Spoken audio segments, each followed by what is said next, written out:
నడకేమో రాజు నడక, పడకేమో కుక్క పడక నాది. ఏ పాటికి ఆ పాటికి నన్ను వీటిని చంపేద్దామనేమో చాలామంది ఉన్నారు. ఈ రోడ్డు మీద వెళ్తా ఉంటే జనాలు కూడా వీడు ఎప్పుడు చచ్చిపోతాడా, ఎప్పుడు వీడి పేడ కూడా వదిలిస్తా అనుకుంటారు. ఒకటి కాదు రెండు కాదు, ఎన్నో తప్పుడు పనులు చేశావు. గంజాయి, దొంగతనాలు, జనాల దగ్గర కొట్టి డబ్బులు లాక్కోవటం నా నా పని ఇదే. రెండో పని అంటూ ఏముండదు. ఇంట్లో వాళ్ళు ఇది కాదురా నా, ఇది కట్ట కాదురా అంటే నా లైఫ్ నా ఇష్టం, సస్తా. నాకు చావంటే భయమా, వాళ్ళకి చస్తే రేపు రెండు అంతే. రెండోది రాసేలేదు నాకు, చచ్చిపోతా అంతేగాని ఇంకేమీ వద్దు. నా లైఫ్ నేను ఎంజాయ్ చేస్తా, నాకు ఇదే లైఫ్, అది ఇదని చెప్పనే రోజు నాది. అలాంటిది అన్నయ్య లాస్ట్ జైలుకి వెళ్ళినప్పుడు కూడా ఎవరో నిన్ను విడిపించరు, ఎవడో తేడు అని చెప్పి అన్నాడు. అలాంటిది నాకు మా నాన్నకంటే నేను అస్సలకి ఇష్టం ఉండదు.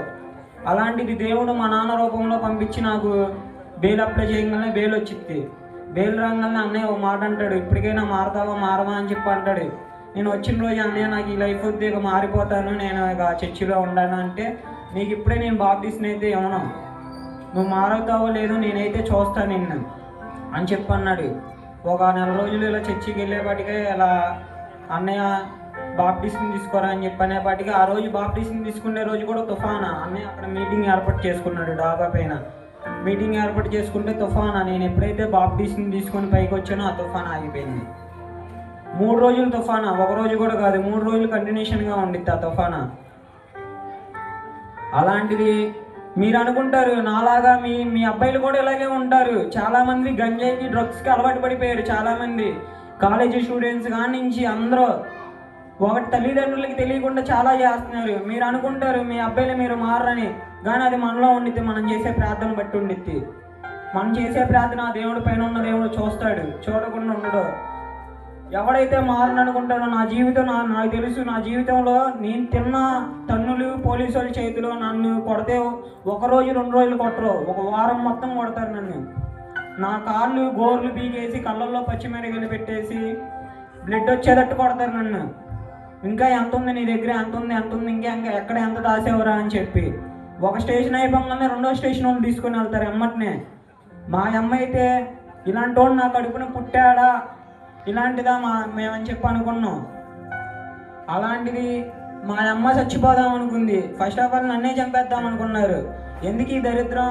ఇద్దరు మంచిగా ఉన్నారు, లాస్ట్ వాడిని నేను అసలు ఎవడ మాట లెక్క చేయను, దేనికి భయపడను, దేనికైనా ఎదురెళ్తా. ఒకటి ఫస్ట్ ఆఫ్ ఆల్ దేవుడు బైబిల్ పట్టుకున్న తర్వాత అంటే నాకు ఒక భయాన్ని నేను ఇచ్చాడు. చేసే తప్పు అది కట్ట కాదు, ఇది నీకు బైబిల్ ఇది నిజమైన బైబిల్.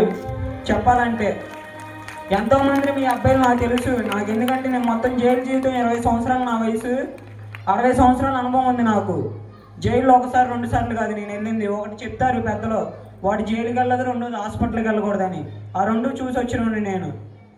జైల్లో ఏం చెప్తారంటే జైల్లో మారాలంటారు. నాకు జైల్లో ఏం కొత్త కాదండి, స్టేషన్లో ఏమి కొత్త కాదు, ఇవన్నీ పాతలే మాకు.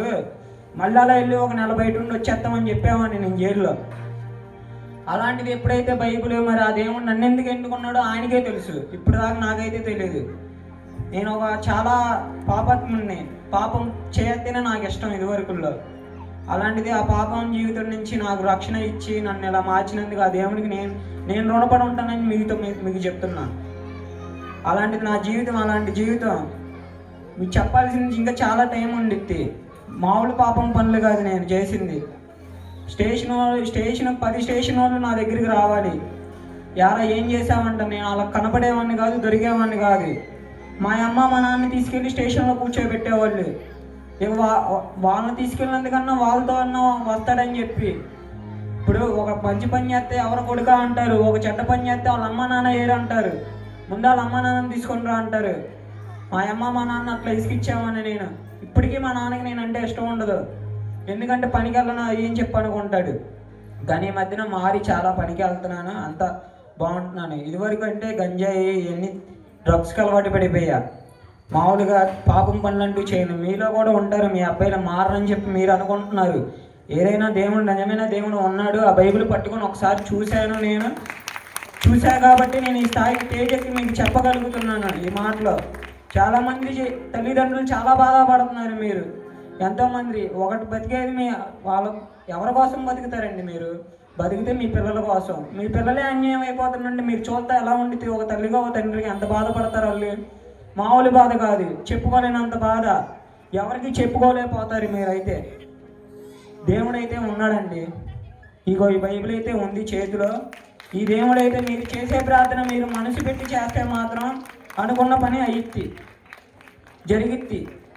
నేను ఎలాంటి ఉన్నా అంటే మామూలు కాదు. నేను ఇలా స్టేజ్ ఎక్కి చెప్తున్నానంటే మామూలుగా ఉండదు. నన్ను పట్టుకోవడానికి ఒక 10-15 మంది రావాలి పోలీసు వాళ్ళు. ఒకరికిద్దరిగా మాట్లాడేవాడిని కాదు. ఇక్కడ మంచిగానే ఉండిద్ది, స్టేషన్లో మామూలుగా చూపెట్టరు నాకు. ఒక వారం రోజులు నేను ఆ దెబ్బలు కూడా ఎమ్మటినే తుడిచేసుకునేవాడిని, ఎమ్మటినే గంజే తాగేవాడిని వెళ్ళి. ఈ దెబ్బలన్నీ చూసి నేను చేసి ఉండేవాడిని. అలాంటిది దేవుడు ఎందుకో ఎన్నుకున్నాడు. ఈ చిన్న సాక్షిని దేవుడు దీవించిన గాక. హల్లెలూయా.